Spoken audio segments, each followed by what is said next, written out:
ASP अनुज चौधरी व inspector Anuj Kumar Tomar सहित 15-20 police कर्मचारियों के खिलाफ संभल की अदालत ने एफआईआर दर्ज करने के आदेश दिए थे, जिसके तुरंत बाद एसपी संभल साहब श्री के विश्नोई साहब का एक बयान आता है, जिसमें वो कहते हैं कि वह इस आदेश के खिलाफ अपील करेंगे, यह आदेश अवैध है और एफआईआर दर्ज नहीं करेंगे।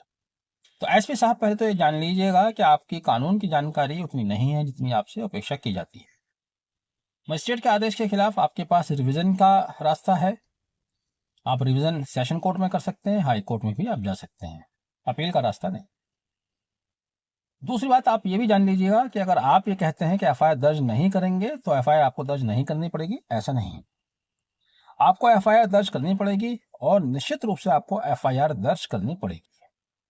ऐसा मैं इसलिए कह रहा हूं कि हाल ही में इलाहाबाद उच्च न्यायालय ने 9 दिसंबर 2025 को एक जजमेंट दिया, जिसमें उन्होंने कहा कि मजिस्ट्रेट द्वारा एफआईआर दर्ज करने के आदेश जो कि 156(3) के तहत दिया गया है, अब पीएनएसएस के तहत वो 173 सब क्लॉज 4 के तहत आता है।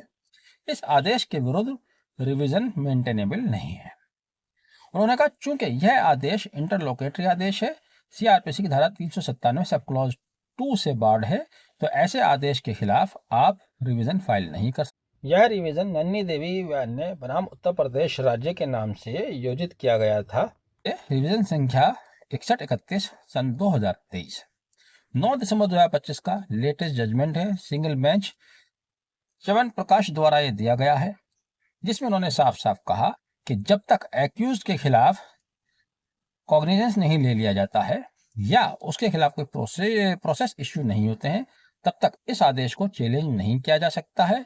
तो ऐसे में एसपी संभल साहब, के कौशिक साहब और तमाम पुलिस ये समझ ले कि आप कानून थाने में बैठकर अपने तरह से इस्तेमाल कर सकते हैं, लेकिन कानून जब अदालत के सामने आता है तो वो कानून की तरह के से ही आपको उसके साथ डील करना होगा।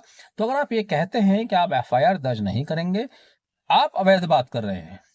न्यायालय का जो भी आदेश है जिसको आप अवैध कर रहे हैं वो तो अवैध नहीं है, लेकिन आप गैर कानूनी बात कर रहे हैं, मुझे भी अवैध नहीं कहना चाहिए, गैर कानूनी बात कर रहे हैं। आपको एफआईआर निश्चित रूप से दर्ज करनी होगी। आप एफआईआर दर्ज करने से इनकार नहीं कर सकते। हाँ, एफआईआर दर्ज कीजिएगा, इन्वेस्टिगेशन कीजिएगा, और जब कॉग्निजेंस की बारी आती है, कॉग्निजेंस के समय पर आपका अभियुक्त अनुज कुमार चौधरी, अनुज कुमार तोमर जो भी हैं वो इसको चैलेंज कर सकते हैं, या उस समय चैलेंज करेंगे जब आप उनके खिलाफ कोई प्रोसेस इशू करेंगे। प्रोसेस मीन्स उनके खिलाफ कोई बीडब्ल्यू एनडब्ल्यू जारी करेंगे। जब आप उनके खिलाफ एनडब्ल्यू इशू करेंगे तब वह उस आदेश को इलाहाबाद उच्च न्यायालय के समक्ष या सेशन कोर्ट के समक्ष चैलेंज कर सकते हैं। फिलहाल उनको चैलेंज करने का कानूनन कोई अधिकार नहीं है। आपको एफआईआर उनके विरुद्ध करनी ही होगी।